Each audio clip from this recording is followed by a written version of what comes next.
Well, greetings and welcome. I'm glad you're here. Welcome to this webcast. My name is Jonathan Foust, and for the next 59 and a half minutes, we're going to do a short meditation and then a talk. And for this talk, I'm going to be reworking a talk I gave on a retreat last week on being in the body. So I hope you find it helpful, but I'm really, really glad you're here. First of all, thank yous. Talk about being in your body. If you want to join Rita Moran for mindful movement at 6:30 Eastern Standard Time, you can do that to help prepare you for this. And then afterward, you can join Ray Manioki for Mindful Dialogue, which is a chance just to connect with a wonderful teacher and wonderful folks to talk about the practice, or about the talk, that sort of stuff. Those links for the Zoom class before and after this talk are on my website, and they are on my Facebook page. So please do avail yourself. A big thank you to the Insight Meditation Community of Washington and to Glenn Harrison, our producer, for making this happen. And really grateful to have all the support to get this out there.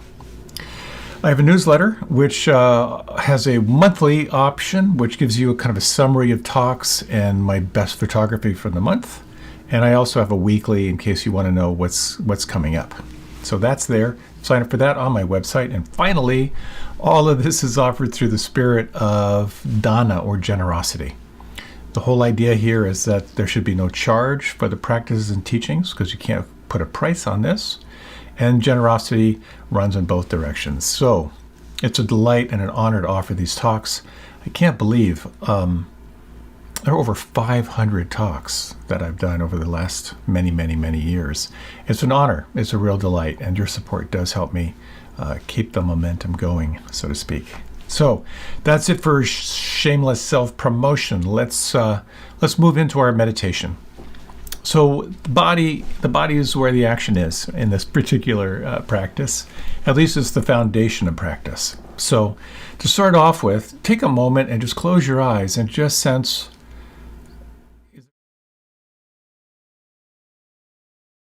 is there any way you need to adjust your body to help you to sit for the next, say, 12 minutes? So you might want to reach your arms overhead. You might want to stretch out, let out any sounds. If there's a primal scream in there, you might want, well, maybe not, but let out any sounds and let your body just sort of settle in a little bit, slowing down your breath. And as you close your eyes and just sense what it's like just to turn your attention from the outer world to heighten your awareness of the inner world, what do you feel? Where do you feel the breath the most predominant right now?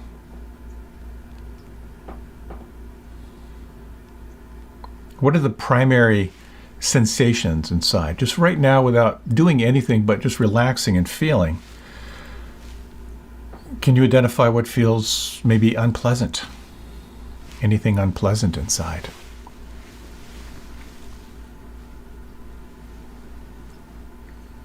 Is there anything inside in terms of sensation and feeling that you might deem as pleasant? Like a free-flowing, easy, relaxed. And you might take a few moments just to acknowledge the in-between. That which feels neither pleasant nor unpleasant, the neutral quality.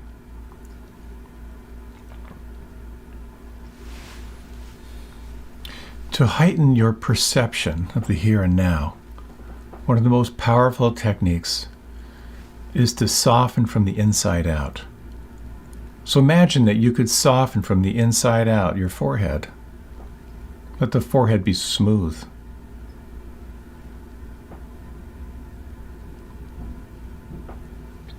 If you bring your attention to the little muscles around your eyes, and just sort of hold your attention there, just sensing the little muscles around the eyes, and just sense, is there anything here that could soften or relax?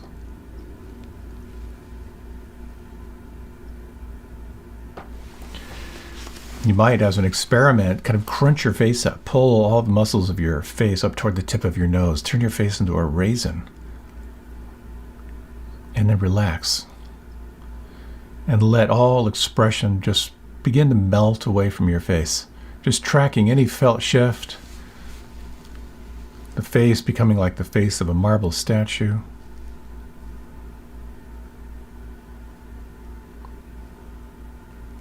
Feeling now from the inside of the mouth.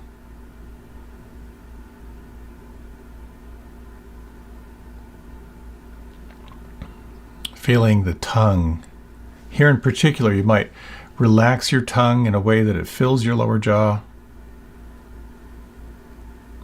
And just sense if it's possible to relax the root of your tongue down into your throat.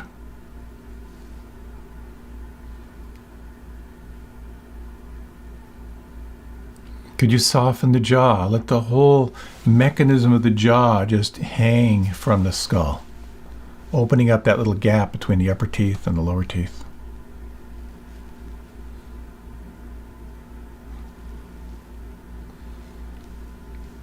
Can you feel the volume of your lips?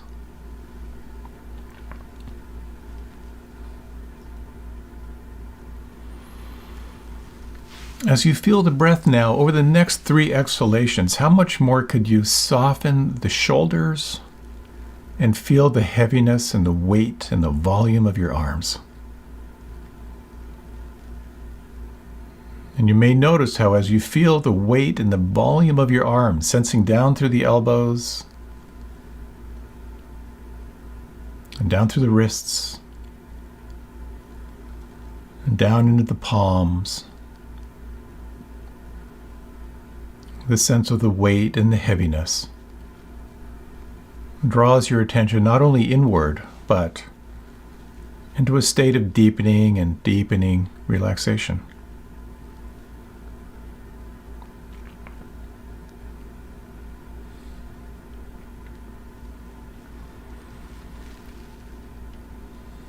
You might bring your attention to the space between your navel and your spine. Just holding your attention here, you might like to take 3 breaths and just sense if it's possible on the out breath, just to sense what could soften or relax in the belly and the low back.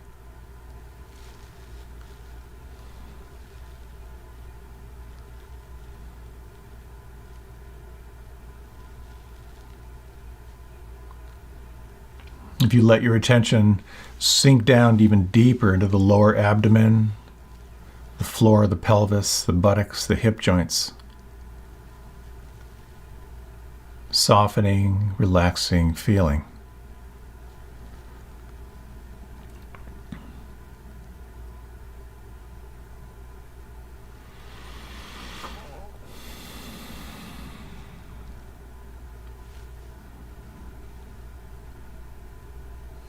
Is it possible to sense from the inside out, now from the hip joints down through the knees, as if you could sense through the bones?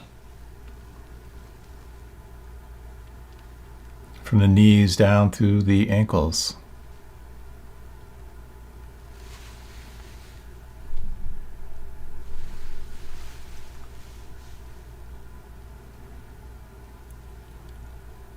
The tops of the feet and the toes.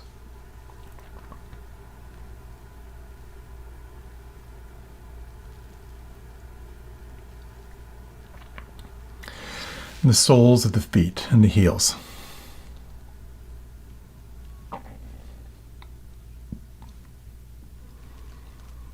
And from the crown of the head down through the soles of the feet, is there anything right now that could relax or soften or maybe let go?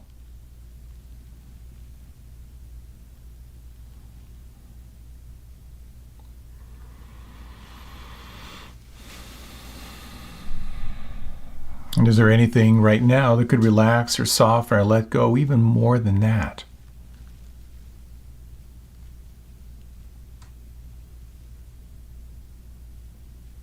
And from this place of deep relaxation, let your attention move to an anchor, such as the movement of the breath on the inside, or the sound vibrations around you, or maybe the feeling in the palms of the hands. Letting your attention rest here on the inside And as you relax and feel, just feel this point of contact, this breath, these sound vibrations.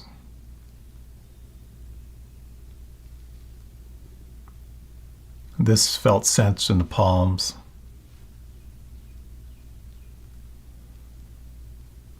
And for the next few minutes, let this be your primary point of attention. When the mind wanders, wandering into the past or future, very gently in your own way, escort your attention back to this experience on the inside of breath or sound or the felt sense in the palms.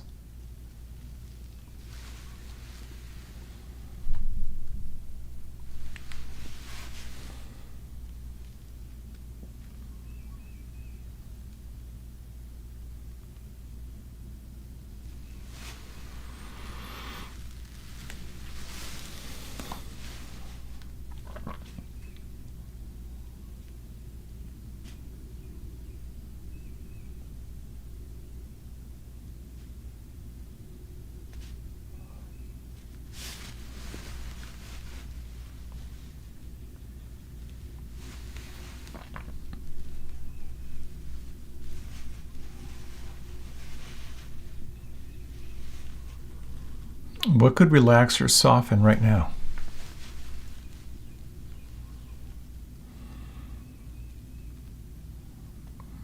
How intimately can you feel this point of contact with your anchor here in the sense world?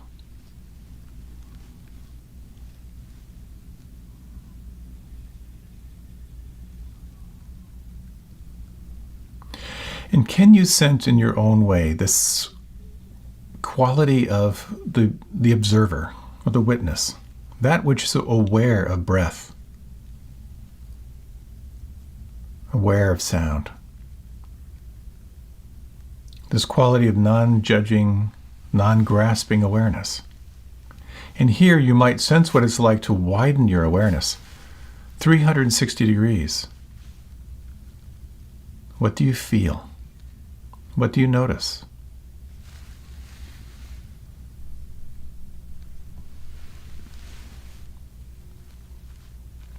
You might sense the foreground of your anchor and the background of everything that changes.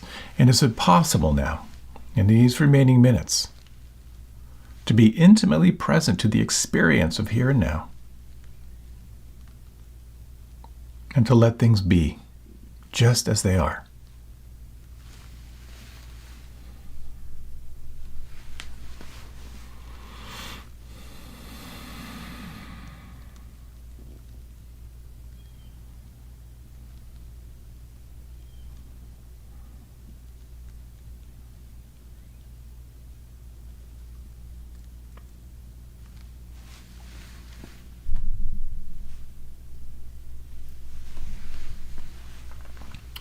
And you might explore now.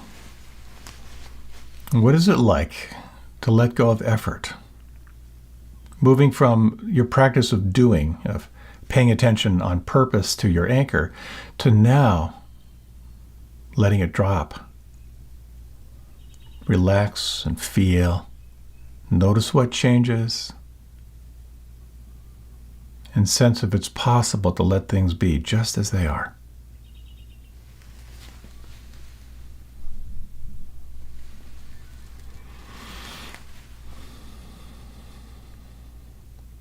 Is there anything right now that could relax or soften or let go?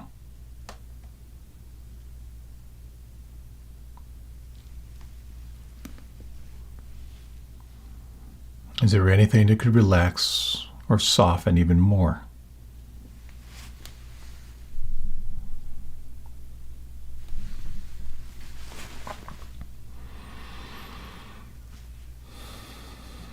You might now gently deepen your breath.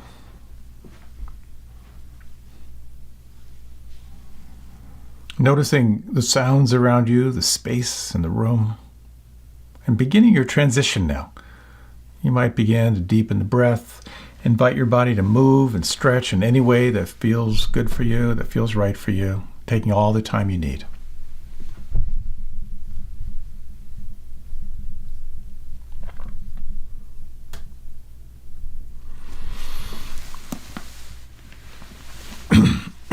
and welcome back.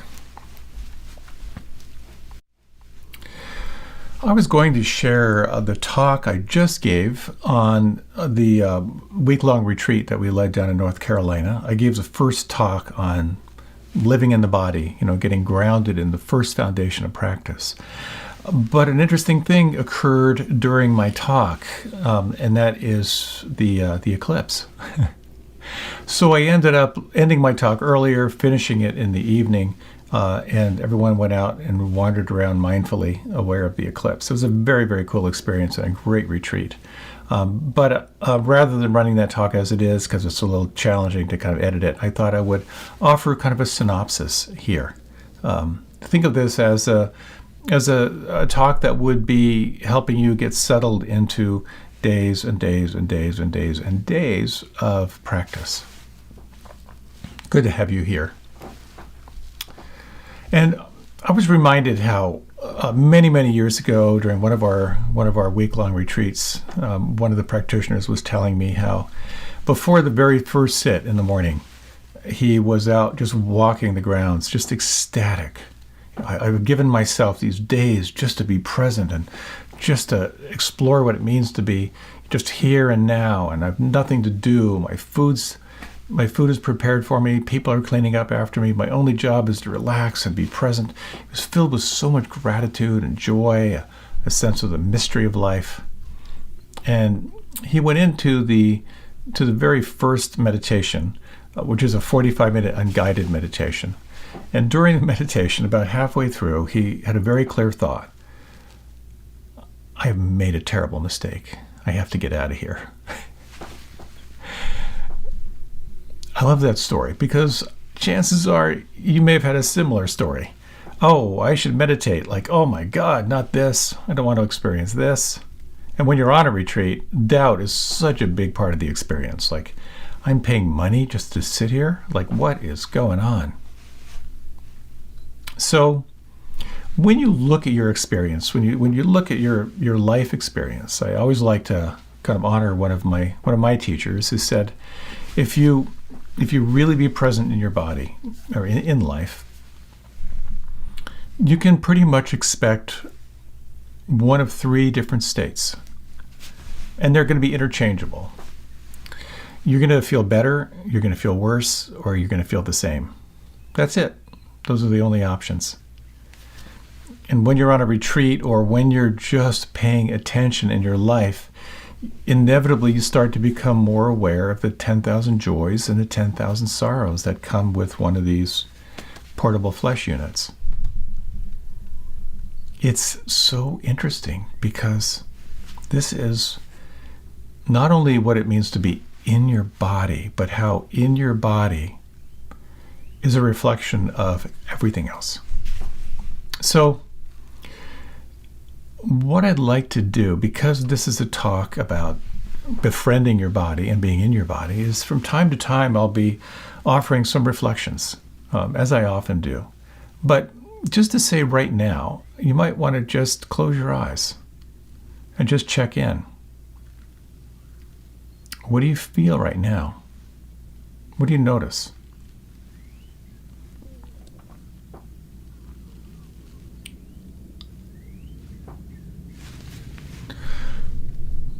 I'd like to talk about a number of things.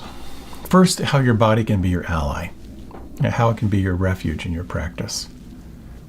And also how, when you embrace the here and now, living fully, deeply in your body, and as you rest more and more in what we could call embodied presence, being present in the body, you will notice that there is this awakening of the observer, the awakening of the witness, the awakening of mindfulness, which opens up all kinds of new doors. And from that place of non-judging awareness, you can begin to recognize some of the patterns. And so I'll talk about some of the possible weather systems of the mind and body that you will experience and how to work with them. And finally, I'll talk a little bit about how embracing mindfulness of the body opens up insights, freedom, happiness, and some real strategies for working with difficulty and challenges. So, here we go. One of my favorite stories is this old man. He's on his deathbed. His best friend is sitting there with him. With tears in his eyes, this guy says, I've just been lying here and I'm realizing that you have really been there for me. You were there that time when I fell off the roof, when I was putting on the roof myself. You were there the time when I lost my business. You were there when my health started to fail. And just lying here right now, it's just beginning to dawn on me that you have been really bad luck.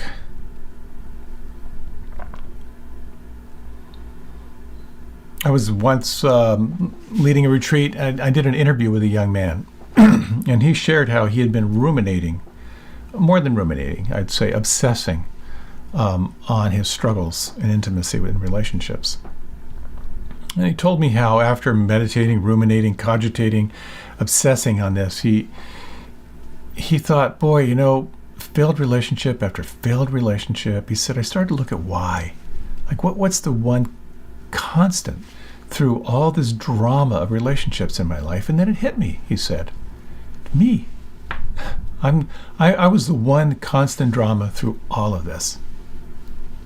And there is that phrase, when things fall apart, who's always there? Well, you. You, whoever you are, and maybe we can talk about that in a little bit.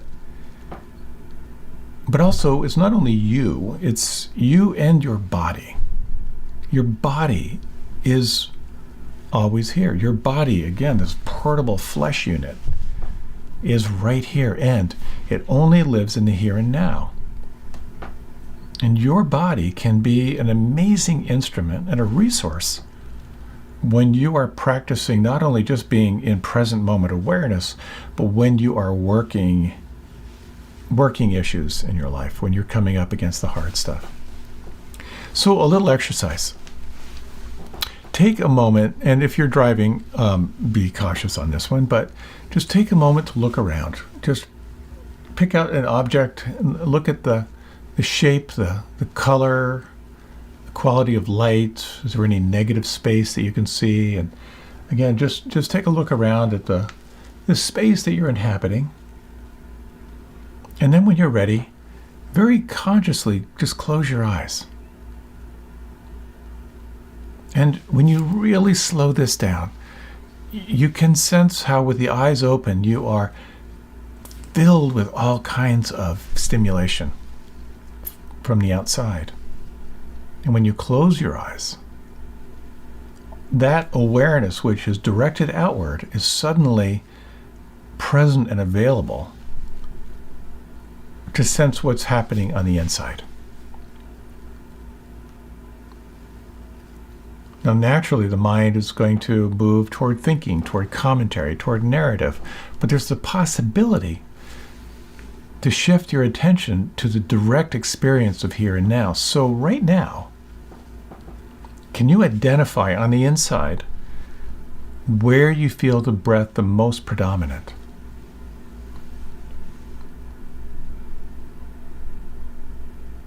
And for the next 3 breaths, how intimately can you feel and accompany the experience of the breath on the inside?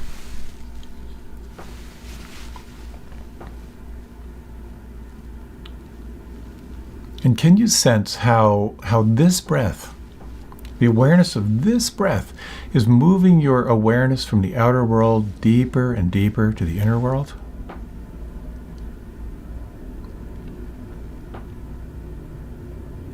Is there anything inside that could soften right now? Is there anything inside that could relax right now?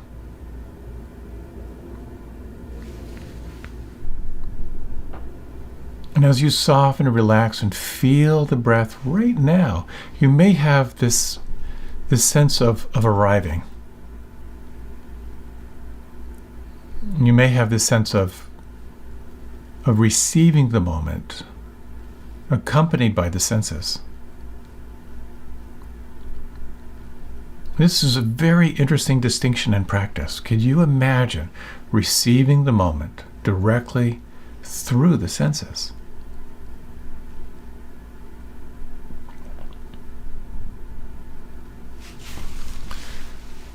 If you like, you can deepen your breath. And if you like, you can open your eyes.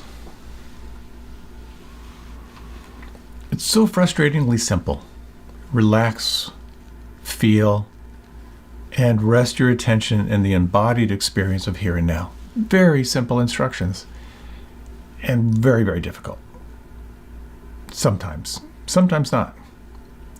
So, what is revealed when you become aware of this embodied sense of here and now? Well, what's so cool here? Jerry Seinfeld once said that he tried scuba diving, but then later he said, I'm not sure I want to do a sport where I'm constantly thinking, don't die, don't die, don't die. And indeed, part of our consciousness is constantly scanning for danger.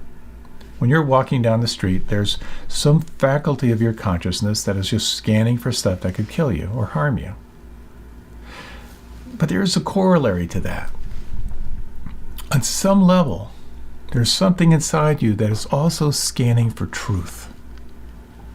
Something that's scanning for what is true, what is real, what is reality.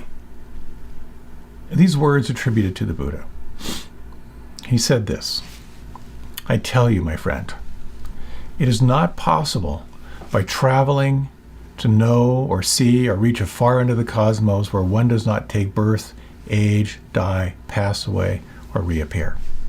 It is not possible by traveling to know or see or reach some far end of the cosmos where one does not take birth, age, pass away, or reappear.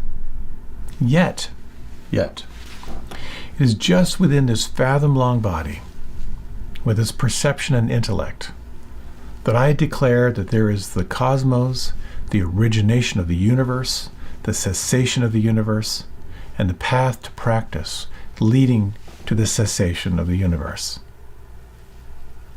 What? Translation, it's not out there. It's all in here. Or, as one other teacher said, all you seek is found within. Within your body, with your perception and with your intellect, he says, there is the cosmos. The universe lives within. The origination of the universe and the cessation of the universe. And the path to practice leading to the cessation is all in here. How can that be so? One of my favorite readings by Robert Hall. If you like, you can close your eyes, not required. Which is just sensing these words. Within the body you are wearing, now inside the bones and beating in the heart, lives the one you have been searching for so long. But you must stop running away and shake hands. The meeting doesn't happen without your presence, your participation. The same one waiting for you there is moving in the trees, glistening on the water, growing in the grasses, lurking in the shadows you create. You have nowhere to go. The marriage happened long ago. Behold your mate. This is the body you got. This is what you're working with. So by being aware, experiencing the here and now through the body, it's possible to find inner freedom. That's what's posed here. And that's what we're working with in our practice, befriending your body as a spiritual practice. The word befriending I find very, very helpful because we've got a judgmental quality toward our body. And calling on compassion, loving presence, is what begins to kind of open up possibilities here. To listen to the body, to care for the body, to pay attention to the body, is really a form of spiritual reparenting, requiring incredible patience and really deep listening. And the greatest wound of the child is not being seen or heard. Also happens to be maybe the greatest wound of the adult as well, but it's also in relationship to your body. Your body wants to be seen and heard, and we tend not to listen. We tend to override, and so much of the practice is about establishing this foundational relationship with your portable flesh unit.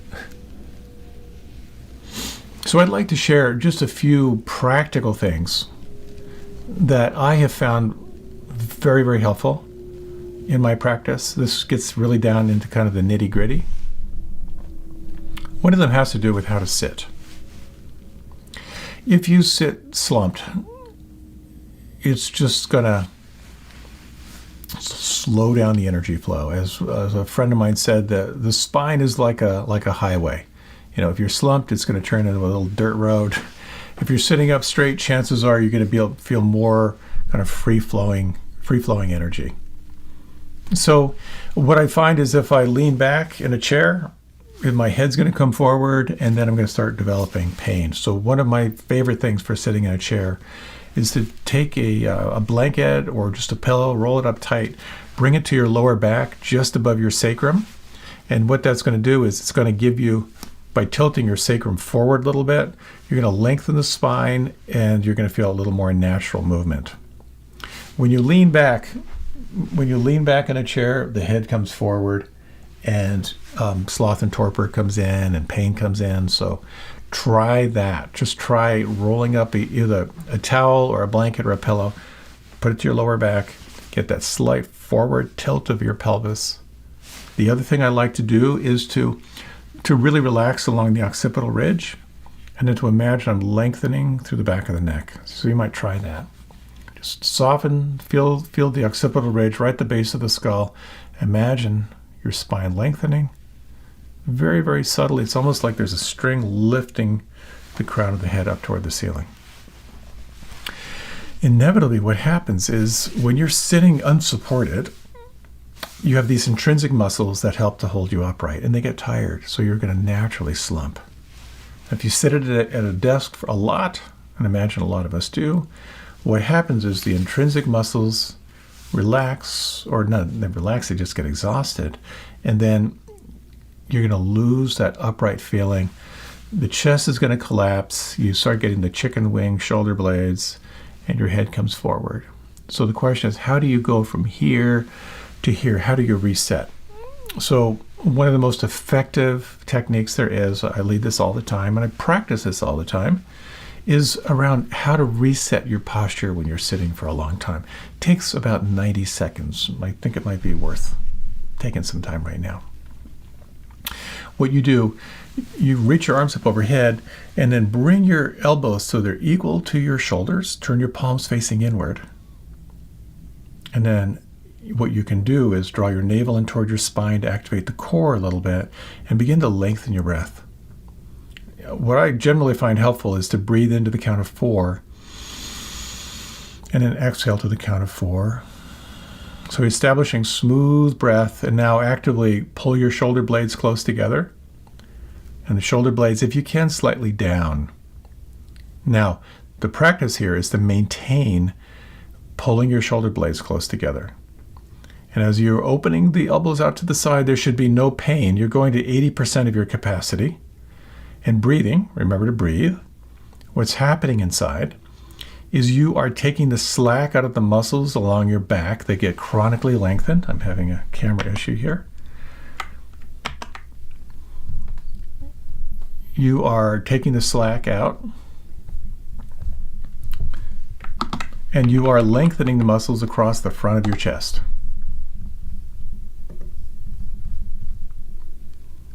And what's happening is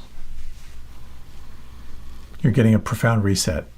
It's about 60 to 90 seconds. It's about 2 more breaths. So long, full, slow, deep breath. Draw the shoulder blades close together. Shoulder blades down if you can. And now reach your arms up overhead, stretch up to the left side, the right side, and with your eyes closed, let your hands just float down toward your lap.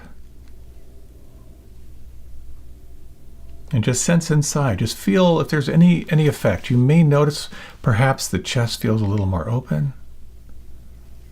Your shoulder blades may feel a little more settled along your back. You may have a sense of your sternum, like it's almost like it's kind of like floating above your navel.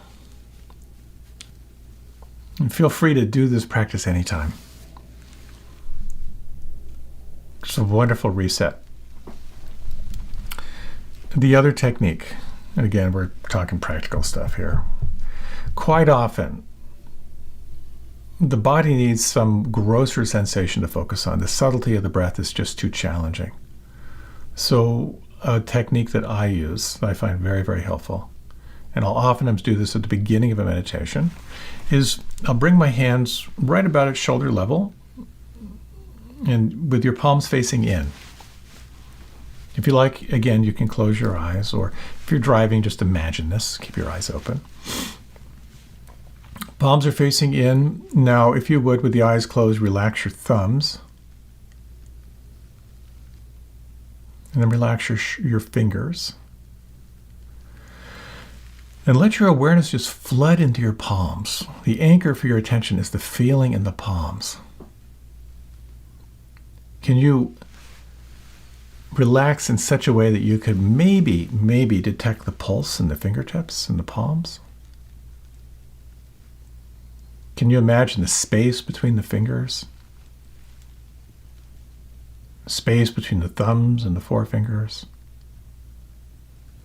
And now, if you would, imagine if someone was watching you, they could barely perceive movement. And let your hands begin this ultra slow motion journey down toward your lap. Feeling the micro movements of the hands as they flow through space.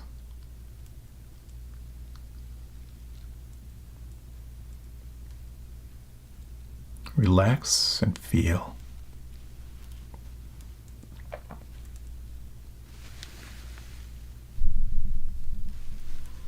Notice the effect on the mind.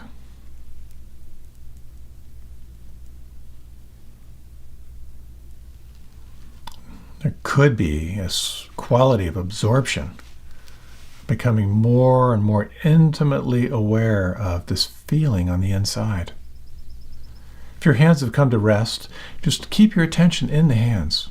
If your hands are still in transit, just stay with your experience, and you might explore.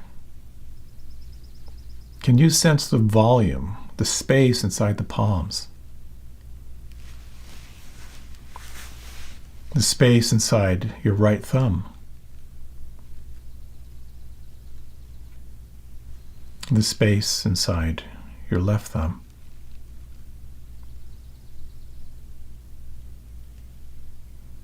The space between the fingers and thumbs.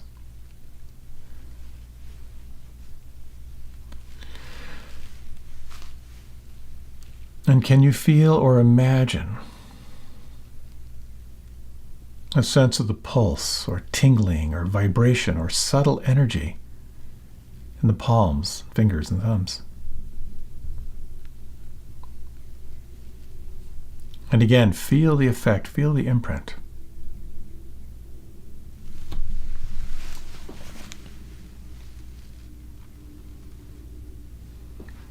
If you like, you can open your eyes.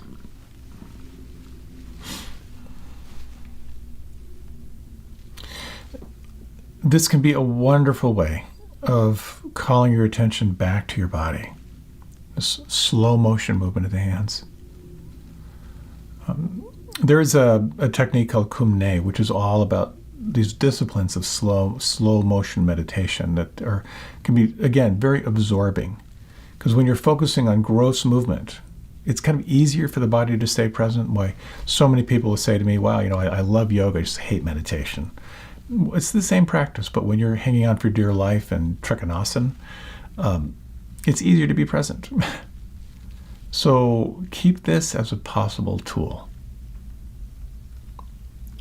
Another element that I find helpful, again, practical tool for being more and more embodied, is to kind of notice where you kind of traditionally hold tension. And from time to time, go and visit those places. Now, what I find from myself is there are a couple areas, if I just bring my attention to these parts of the body, it sort of will begin to kick in like a relaxation response. So what I'll do sometimes is I'll let my attention move to visit these parts of the body, not to linger too long, but to just to sense what it feels like from the inside. And what I find is if I smooth out the forehead, that tends to make a shift. If I bring the tongue to the roof of my mouth, kind of behind my teeth, kind of the hard palate, and just try this now. Touch your tongue to the roof of your mouth behind your teeth. And notice, does it relax your jaw? You may notice, again, tongue to the roof of the mouth, the hard palate, and then relax. You'll feel the jaw drop. Another area that I find very, very helpful, which if you've heard me lead a meditation, you've most likely done this, is relax the tongue. Now, when you relax the tongue and let it fill your lower jaw, you can kick in this gangly of muscles that start to relax, and in particular, relaxing the root of the tongue down into your throat. You might try that just for a moment. Can you relax the root of your tongue? And just track that felt shift.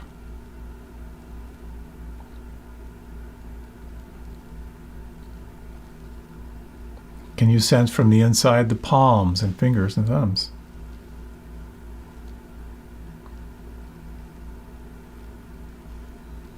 And the soles of the feet and the heels.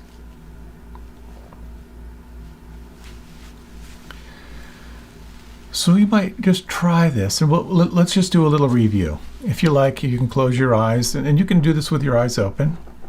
It's just a sense from the inside out, feeling the forehead and feeling or imagining your forehead smooth.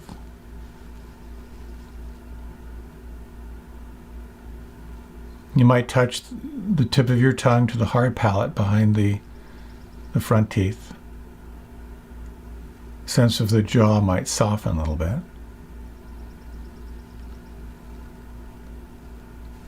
You might explore what it's like to relax your tongue and let your tongue fill your lower jaw.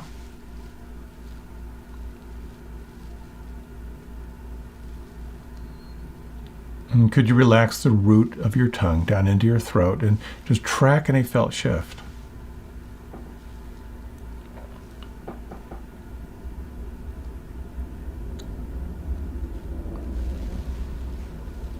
And now feeling the hands, could you soften the hands, the fingers and thumbs? And here in particular, what I find helpful is, could you relax and soften so much that you could come in contact with any subtle energy? Pulse or tingling, vibration.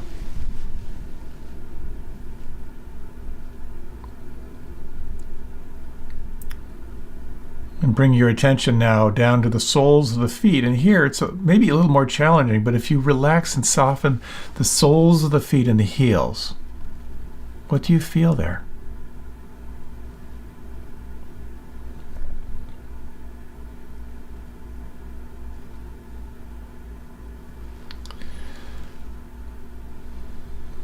So, again, just feel the effect. Now, these are points of contact that kind of work for me. The forehead, the tongue, the hands, the feet. An invitation for you to do your own improvisation here. You might find, and many people find, that their belly is constantly tight. You know, the belly is where you digest not only your food, but your whole life experience. And I know one teacher, Stephen Levine, who kind of had the mantra soft belly. Because for him, softening the belly was sort of the place that it began to initiate a deeper sense of release.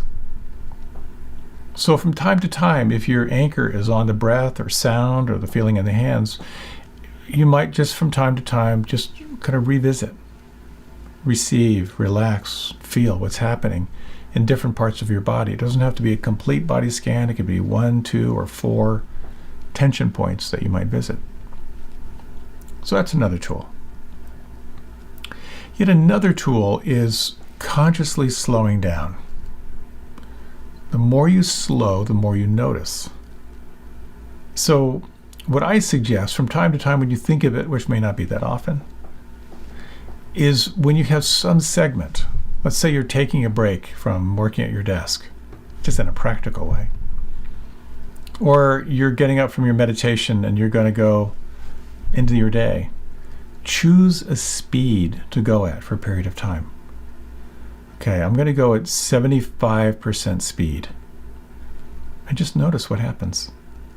Again, the more you slow, the more you notice.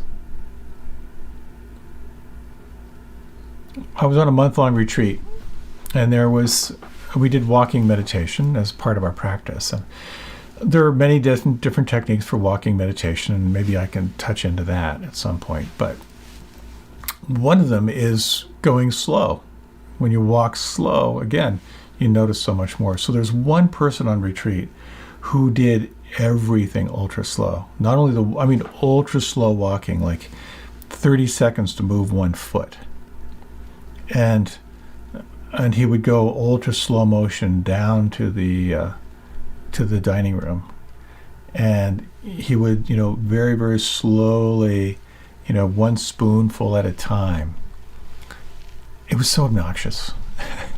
I found myself just judging him so intensely, like, oh God, how precious, And then I did it, and it was extraordinary.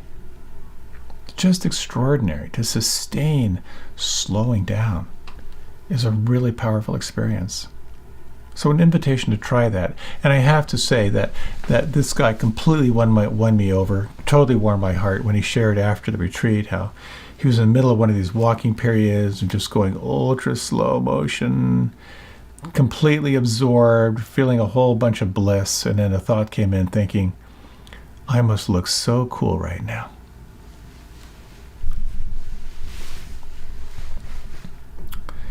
The final technique, and again, what we've explored here is some suggestions for how to sit. Primarily, we're focusing on sitting in a chair. Using conscious movement to kind of open up and reset your posture, to explore periodically just touching base with certain touch points inside as a way to re-relax and re-arrive and receive the moment, to explore slowing down as part of your practice, either the slow motion movement of the hands as a segue to your meditation, or maybe even in the middle of a meditation you can do the slow motion hand release, or go slow in your transitions. Go slow as you move. The other technique that works for me sometimes has to do with intention. It's almost like a mantra. So when I did a month-long retreat, and I just thought, oh my God, it's terrifying. A month, 30 days in silence. And I just thought, what do I most want to remember? And I just chose 2 words, relax and feel. And so it was very, very helpful for me, because when I find myself spinning out in some story, I would just go, oh yes, relax and feel. So if there is a word or phrase that would be helpful for you as a way of coming back, just think of that and just have that phrase, have that mantra available to you as a way of remembering. And this practice of mindfulness of the body, being intimately embodied, is all about remembering.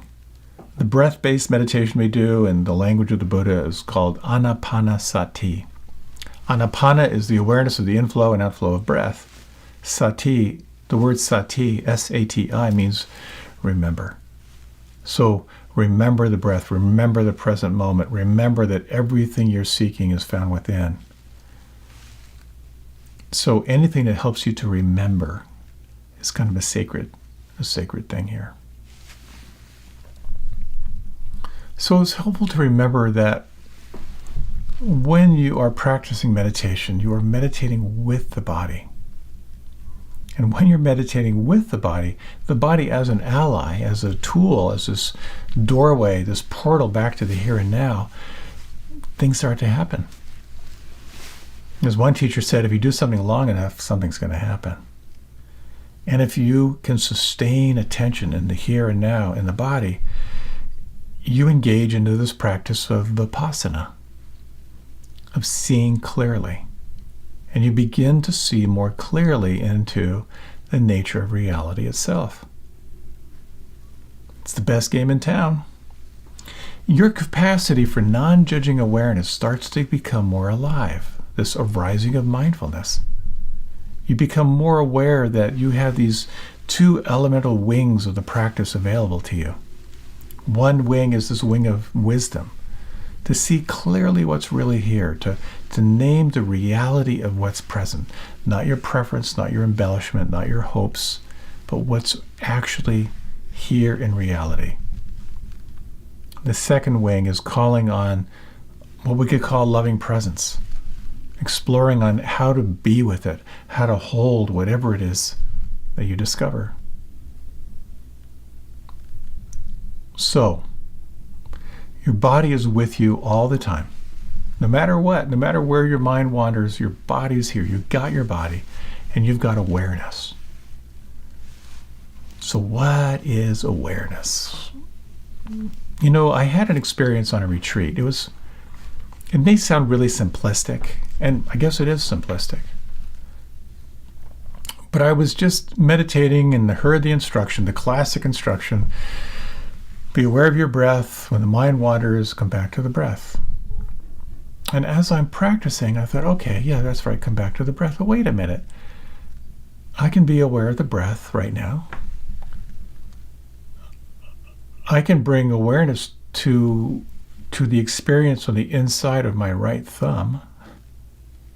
I can actually feel the space inside my right thumb.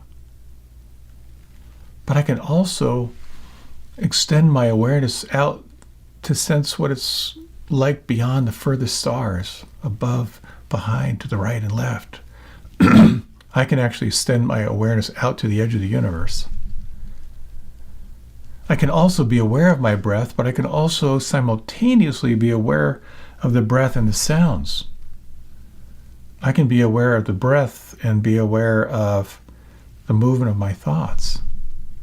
And there was this little thrill of kind of realizing that awareness itself, awareness can go anywhere. It can go into the most minute detail. Like that sense of the space inside my right thumb, but can also widen. It can go all the way out to what I imagine is the furthest stars in the universe. And the doorway to all of this seems to be deep, deep relaxation, using one pointed attention to kind of gather, and then a widening. And cultivating this paradox of deep relaxation and alertness. When you can relax and be alert, and when you sense how malleable awareness is, it was such a sense of freedom. It's hard to describe. That deep sense of freedom of like, oh my gosh, awareness is unlimited. Awareness has the capacity to go inside a cell and be open space itself. And with that rush, and again, I may not be communicating it well, but in that rush of kind of the infinity of awareness, I had this feeling of sadness, like, man, what have I been missing? I've been going so fast in my life and in my spiritual practice even. I've just been chasing lights and rainbows. I've been chasing these peak experiences. So then I thought, well, but I can also be aware of the sadness. And I began to just notice where I felt the sadness. And just to hold it in that light of awareness, just to see it, just sort of bathe it in the light of like, oh, here it is. And with that came a sense of empathy. And then I can be aware of the sadness, but I can also be aware of giving this sadness permission to flower and then disappear. It was a very powerful glimpse of it was my experience, what I might call awake awareness. Like awareness aware of itself. And I say glimpse because A few moments later, I was completely embroiled in some very important inner drama that was utterly critical. After the meditation, I couldn't remember what it was. Maybe you've noticed this in your practice where you're deeply tied up in knots in some meditation, and then later you try to remember what you were thinking of. You can't even remember it. It's a helpful distinction because I always have this experience that sometimes I don't have to believe what I'm thinking. The mind is just generating thoughts like organs secrete fluids. So this has been a really kind of practical exploration around being in, working with the body. I'm going to talk a little more about some of the nuances in the future. But I did want to share something that Jack Kornfield said, because within the body there's this awakening of the observer, the awakening of the witness. So here's what Jack Kornfield wrote. Your spacious mind is the natural awareness that knows and accommodates everything. My meditation teacher in the forests of Thailand, Ajahn Chah, called it the one who knows. He said this is the original nature of mind, the silent witness, spacious, conscious. His instructions were simple. Become witness to it all. The person with perspective. The one who knows. Sometimes he would say, if you are lost in the forest, that is not really being lost. You are really lost if you forget who you are. To me, this is where the practice gets really exciting, even thrilling, because I get more and more of a sense of what that is, the one who knows. Sometimes it's referred to as the witness consciousness. Sometimes it's referred to as the observer. Sometimes it's simply referred to as mindfulness, or as I like to translate it, non-judging awareness. So let's close with a short meditation. You might like to feel your breath. And again, just notice how when you bring your attention inward over the next 3 exhalations, how much more can you relax?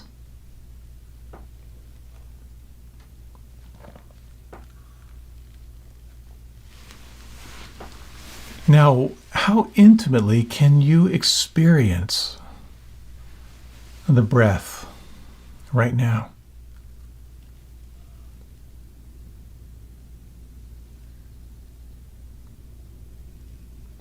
How intimately can you contact the sound vibrations right now?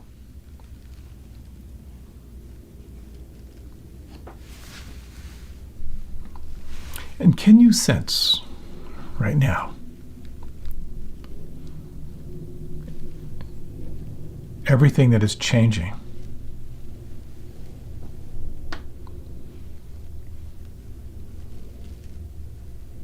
And can you sense what is it right now that is aware of what is changing? Can you imagine a quality of awareness that is intimately present, but at the same time without any preferences whatsoever?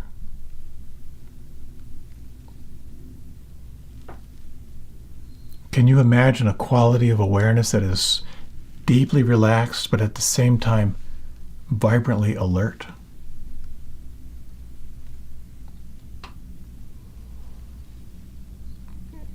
Can you imagine a quality of awareness right now that sees everything clearly, just as it is, but at the same time with a quality of curiosity and maybe even a quality of kindness?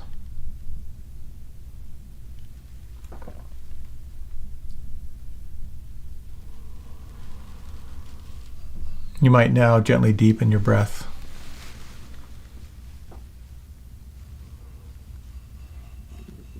If you like, you can open your eyes if they're not open already.